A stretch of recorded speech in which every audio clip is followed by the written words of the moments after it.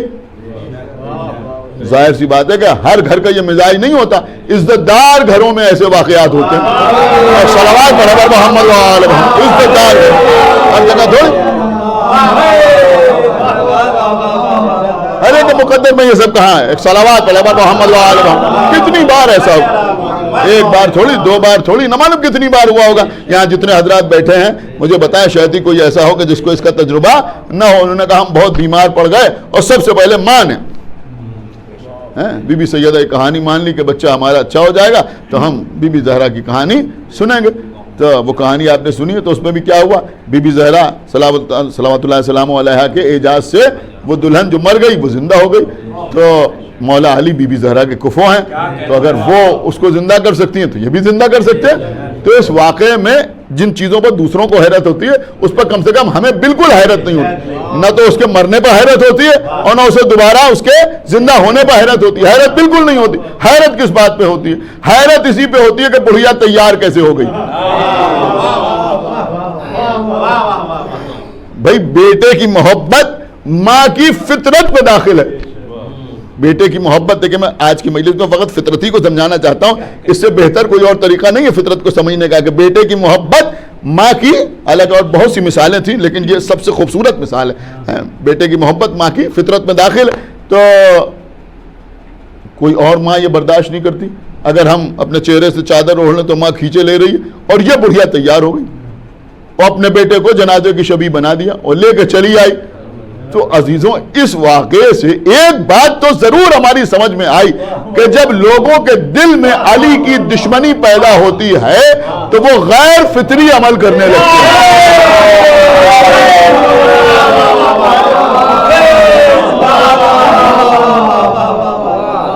ایک صلوات برابر محمد و آل محمد.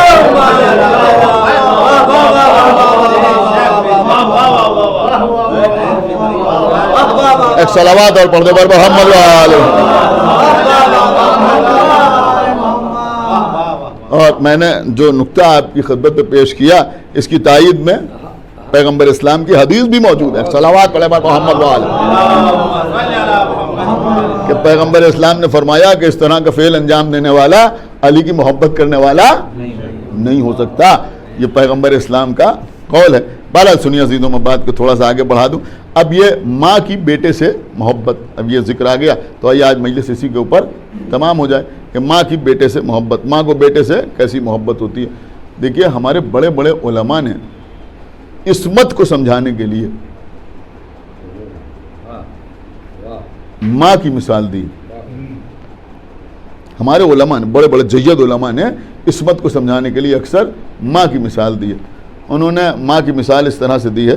یہ ایک بالکل الگ بحث ہے اور میرے خیال میں اس موضوع سے بھی اس کا کوئی باقاعدہ تعلق نہیں ہے، لیکن بات آ گئی تو اختصار سے آپ کی خدمت میں عرض کر دوں کہ ہم جو انبیاء یا اہل بیت کی عصمت کے قائل ہیں تو اس کو کبھی کبھی کچھ لوگ یہ کہہ کر معترض ہوتے ہیں. یہ صرف باتیں اور یہ بحثیں جو ہیں بین الناس تو بالکل نہیں ہیں، اس لیے کہ انسانوں میں عام طور پر لوگ اس کو سمجھ بھی نہیں سکتے. بین العلماء یعنی علماء کے درمیان اکثر اس قسم کی بحثیں ہوتی ہیں اور وہ یہ کہتے ہیں کہ صاحب اگر اس طرح سے کسی کی عصمت کے ہم قائل ہوں گے، کسی کا معصوم ہونے کے قائل ہوں گے تو یہ اللہ کا جبر کہلائے گا اور جبر جو ہے وہ روا نہیں ہے. تو اس کے جواب میں علماء نے لکھا ہے کہ یہ عصمت جو ہے یہ جبر نہیں ہے، زبردستی نہیں ہے، کسی کا ہاتھ پکڑ کے اس کو گناہ سے روکا نہیں جا رہا ہے. غور کیا آپ نے؟ تو اس میں مثال دی ہے ماں کی، اور بڑی قیامت کی مثال دی. انہوں نے کہا سامنے آگ روشن، یہی مثال دی ہے تقریباً سارے علماء نے کہ سامنے آگ روشن ہے اور ماں کی گود میں بچہ ہے. ماں کی گود میں بچہ ہے. کسی شخص سے پوچھا جائے کہ ماں اپنے بچے کو اس آگ میں ڈال سکتی ہے؟ ڈال سکتی ہوں؟ نہیں ڈال سکتی. بہت توجہ آپ حضرات کی. ڈال سکتی ہے؟ کہا نہیں ڈال سکتی. کیوں نہیں ڈال سکتی؟ کس لیے نہیں ڈال سکتی؟ غور کیا آپ نے؟ چھوٹا سا بچہ آغوش میں لیا ہے اس کے ہاتھوں میں. دیکھیں سمجھیے عصمت کو کیسے سمجھایا گیا ہے. بہت توجہ آپ حضرات کی چاہتا ہوں کہ کیسے سمجھایا گیا. میں نے کہا بھائی بچہ چھوٹا ہے، ماں کی آغوش میں ہے، ماں کے بازوؤں میں، اس کے ہاتھوں میں یہ قوت ہے کہ وہ اس کو اٹھائے اور آگ میں ڈال دے. ہے یا نہیں؟ اور کوئی روکنے ٹوکنے والا بھی نہیں ہے، کوئی اور موجود بھی نہیں ہے. لیکن پھر آپ کیوں کہہ رہے ہیں کہ ماں بچے کو آگ میں نہیں ڈال سکتی؟ کہ اس لیے کہہ رہے ہیں کہ ماں ایسا نہیں کر سکتی. تو کیوں نہیں کر سکتی؟ سن رہے آپ یا نہیں سن رہے؟ کیوں نہیں کر سکتی؟ یعنی اس کے پاس قوت ہے، طاقت ہے، پھر بھی ایسا کیوں نہیں کر سکتی؟ کہ ایسا اس لیے نہیں کر سکتی کہ اسے اپنے بچے سے محبت ہے. اس کا مطلب یہ ہوا کہ محبت بھی محدود پیمانے پر صحیح لیکن انسان میں عصمت پیدا کر دیتی ہے. اللہ اکبر. صلوات علی محمد و آل محمد. محدود پیمانے پر صحیح. ایک صلوات اور پڑھ دے پر محمد و آل محمد. یعنی بہت محدود پیمانے پر، بہت لمیٹڈ، بہت کم، لیکن عصمت پیدا کر دیتی ہے. ایک ٹھیک ٹھاک شریف آدمی ہے، کسی نے کہا صاحب انہوں نے فلاں کی جیب کاٹ لی. کہا نہیں وہ ایسا نہیں کر سکتے. تو کیوں نہیں کر سکتے؟ ایک جیب کترا جو ہے جیسے اس کے ہاتھ ہیں ویسے ان کے ہاتھ ہیں، جیسے اس کی آنکھیں ویسے ان کی آنکھیں، جیسے وہ یہ کام کر سکتا ہے کسی کی پاکٹ سے پرس نکالنا ویسے یہ بھی کر سکتے ہیں. لیکن آپ نے کہا نہیں وہ ایسا نہیں کر سکتے. کیوں نہیں کر سکتے؟ اس لیے نہیں کر سکتے کہ آپ جانتے ہیں کہ وہ شریف آدمی ہیں. اس کا مطلب یہ ہوا کہ یہ شرافت جو ہے وہ ان کے مزاج میں محدود پیمانے پر عصمت پیدا کر رہی ہے. اور کی جگہ جو میں عرض کر رہا ہوں خدا کے لیے بہت توجہ آپ حضرات کی. لیکن سب سے بڑی مثال جو دی گئی ہے وہ ماں کی دی گئی ہے کہ بھئی ماں کی یہ عصمت ہی تو ہے کہ آپ کہہ رہے ہیں کہ وہ ایسا نہیں کر سکتی. کیوں نہیں کر سکتی؟ کہ اس لیے کہ ماں کو بیٹے سے محبت ہوتی ہے، اور چونکہ ماں کو بیٹے سے محبت ہوتی ہے لہذا ماں ایسا نہیں کر سکتی. ماں ایسا نہیں کر سکتی. تو علماء نے لکھا کہ یہ محمد و آل محمد جو ہیں، یہ ان کی عصمت جو ہے کہ ان سے عصیان نہیں ہو سکتا، یعنی گناہ نہیں کر سکتے، نسیان نہیں ہو سکتا، بھول نہیں کر سکتی، خطا نہیں ہو سکتی، زلل نہیں ہو سکتا. خطا و زلل میں تھوڑا سا فرق ہے. خطا کا مطلب یہ ہے کہ مثلا آپ نے تیر چلایا اور بالکل صحیح طریقے سے آپ نے تیر چلایا، جیسے چلے میں تیر کو جوڑنا چاہیے تھا کمان کے، بالکل اسی طرح سے جوڑا اور نشانہ بھی لیا اور تیر چلایا لیکن وہ نشانے پر نہیں لگا. اس کو کہتے ہیں خطا. اور زلل کا مطلب کیا ہوتا ہے؟ زلل کا مطلب یہ ہوتا ہے کہ ایک اناڑی آدمی نے تیر کمان اٹھایا، جیسے چلانا چاہیے تھا ویسے نہیں چلایا لیکن لگ گیا نشانے پر. صلوات پر محمد و آل محمد. دیکھیے ایسے آسان لفظوں میں شاید سمجھایا نہیں جا سکتا ہے. تو خطا کا مطلب یہ ہے کہ طریقہ صحیح تھا لیکن نتیجہ صحیح برآمد نہیں ہوا. زلل کا مطلب یہ ہے کہ نتیجہ صحیح برآمد ہوا لیکن جو راستہ اختیار کیا گیا وہ صحیح نہیں تھا. تو معصوم سے ان دونوں چیزوں کا امکان نہیں ہے. ایک صلوات پر محمد و آل محمد. معصوم سے دیکھیں یہ چار چیزیں ہیں، ہمیشہ یاد رکھیے گا. معصوم سے ایک تو عصیان، گناہ نہیں ہوگا، دوسرے نسیان، بھولے گا نہیں، غور کریں، اور خطا اور زلل. اور پھر ہمارے ائمہ جو ہیں وہاں تو ترک اولا بھی نہیں ہے، یعنی جو اولا ہے اس کو بھی نہیں چھوڑ سکتے. ترک اولا کوئی بہت ویسی چیز نہیں ہے. ترک اولا کا مطلب یہی کہ جو اولا ہے، جو بہتر ہے اس کو آپ نے چھوڑ دیا، جو کمتر ہے اس کو آپ نے اختیار کر لیا. حالانکہ مثلا یہ بھی جائز ہے وہ بھی جائز ہے، تو اس کو کہتے ہیں ترک اولا. تو معصوم سے اس کا بھی امکان نہیں ہے. تو لوگ کہتے ہیں صاحب اب اس حد تک آپ مانیں گے تو اس سے جبر ثابت ہو جائے گا. نہیں، جبر نہیں ثابت ہوتا. جیسے ماں کے لیے یہ کہا جائے کہ ماں اپنے بچے کو آگ میں نہیں پھینک سکتی، اس سے ماں کا معذور ہونا ثابت نہیں ہوتا بلکہ ماں کی بیٹے سے محبت ثابت ہوتی ہے. کیا سن رہے ہیں آپ؟ ایسے ہی اہل بیت کا ان تمام امور سے دور رہنا ان کی اللہ سے محبت کو ثابت کرتا ہے. صلوات پر محمد و آل محمد. یہ آل محمد کی جو عصمت ہے اس کی بنیاد حقیقت میں اللہ کی محبت ہے. اب لوگ کہتے ہیں صاحب ان کی عصمت اس منزل کے اوپر کیوں ہے؟ ان کی عصمت اس منزل کے اوپر اس لیے ہے کہ ان سے زیادہ کوئی اللہ سے محبت کرنے والا نہیں. اللہ کی مخلوق میں ان سے زیادہ کوئی اللہ سے محبت کرنے والا نہیں ہے. تو اب سمجھ میں آیا کہ یہ 14 جو ہیں یہ معصوم ہیں. کیوں معصوم ہیں؟ کہ اس لیے معصوم ہے کہ انہیں بے پناہ اللہ سے محبت ہے. لیکن میں کہیں آپ کو لے جانا چاہتا ہوں، اس لیے یہ ہر عمل ان کا جو ہے وہ اللہ کی محبت میں ہے. تو جب ہر عمل اللہ کی محبت میں ہے تو ہر عمل میں ان کی عصمت نمایاں. اب دیکھیں لوگ ہم سے کہتے ہیں صاحب وہ 14 معصوم ہیں، یا آپ حضرت عباس کو کیسے معصوم کہہ دیتے ہیں؟ خدا کے لیے بہت توجہ آپ حضرات کی چاہتا ہوں. ارے بھیا حضرت عباس کی پوری حیات پر نظر کرو، پوری زندگی میں سوائے حسین کے کیا نظر آتا ہے؟ سنا آپ نے یا نہیں سنا؟ اٹھے تو حسین، بیٹھے تو حسین، چلے تو حسین، سمجھ رہے ہیں آپ، جاگ رہے ہیں تو حسین، سو رہے ہیں تو حسین. حسین کے علاوہ کچھ اور نظر ہی نہیں آتا. جو کام کیا امام حسین علیہ السلام کی محبت میں کیا. میں سمجھتا ہوں کہ آج کی اس دوسری مجلس میں ایک عرصے سے یہ 5 مجالس منعقد ہو رہا ہے.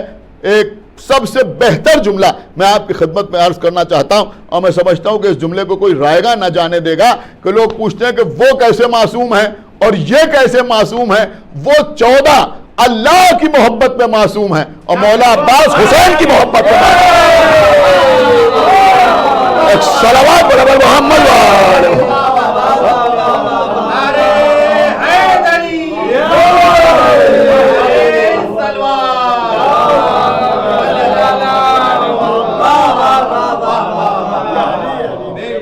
ایک صلوات اور پڑھ دیں پر محمد وآلہ.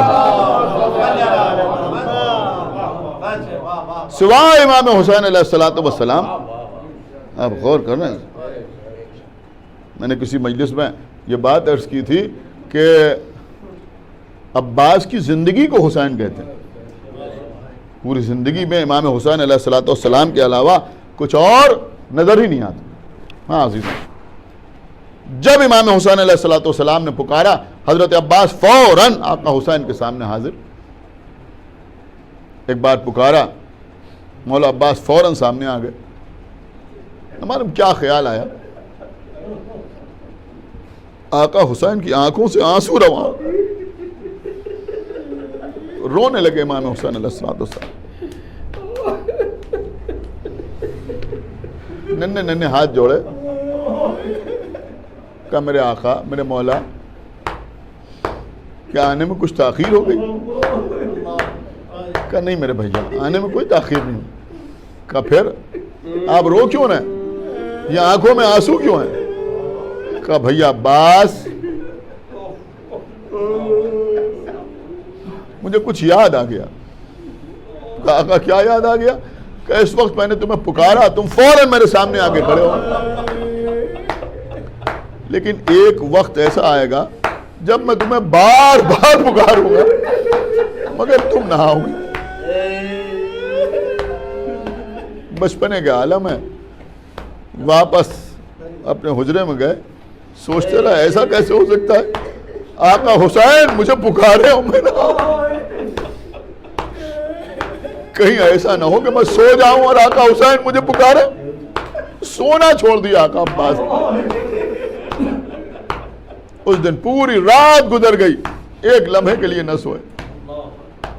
دوسری رات گزر گئی، نہ سوئے. تیسری رات، چوتھی رات، 7 راتیں گزر گئیں، ایک لمحے کے لیے حسین کا بھائی سویا نہیں. عزیزوں، آپ سنتے رہتے ہیں بھائی بھائی بھائی. بے شک حضرت عباس، امام حسین، شہزادی زینب، جناب ام کلثوم ان کے بھائی تھے. دیکھیے ہم لوگوں کے خانوادوں میں بھی اکثر اس طرح کے حالات ہوتے ہیں، لیکن حضرت عباس اپنے ان بھائی بہنوں سے بہت چھوٹے تھے.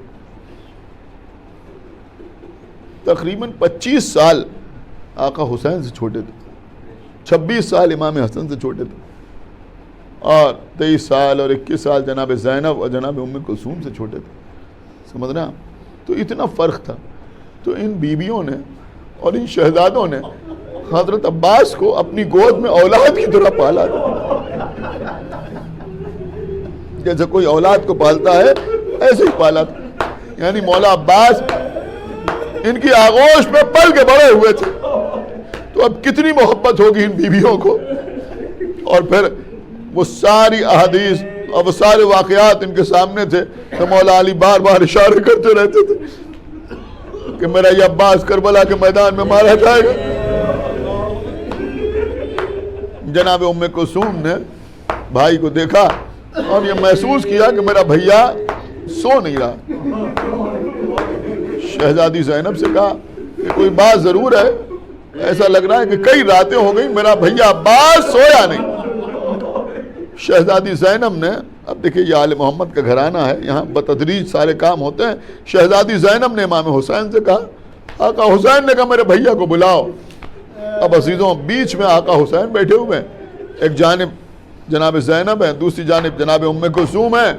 آقا عباس کو بلایا گیا, سامنے آئے, سر جھکا کے کھڑے ہو گئے. آقا حسین نے کہا بھیا سر اٹھا. عجب نہیں, فرمایا ہو کہ آقا اماں نے منع کیا ہے, آپ کیا کہا بھیا میں حکم دے رہا ہوں سر اٹھاؤ. اب جو سر اٹھایا تو کیا دیکھا کہ آنکھیں سرخ ہو رہی ہیں, چہرہ زرد ہو رہا ہے. مسلسل جاگنے کی وجہ سے جو کیفیات ہوتی ہیں وہ چہرے کے اوپر نمایاں ہے. کہا بھیا عباس تمہاری ان بہنوں نے مجھے بتایا کہ تم کئی راتوں سے سوئے نہیں ہو. کہا آقا شہزادیوں نے بالکل سچ فرمایا ہے, کئی راتیں ہو گئی میں ایک لمحے کے لیے بھی سویا نہیں. کہا بھیا کوئی پریشانی ہے, کوئی دقت ہے, کیوں نہیں سوئے؟ کہا آقا آپ کے ہوتے ہوئے پریشانی, یہ تو ممکن ہی نہیں ہے, جب آپ موجود ہیں تو پھر پریشانی کیسی؟ کہا بھیا پھر کیوں نہیں سوئے؟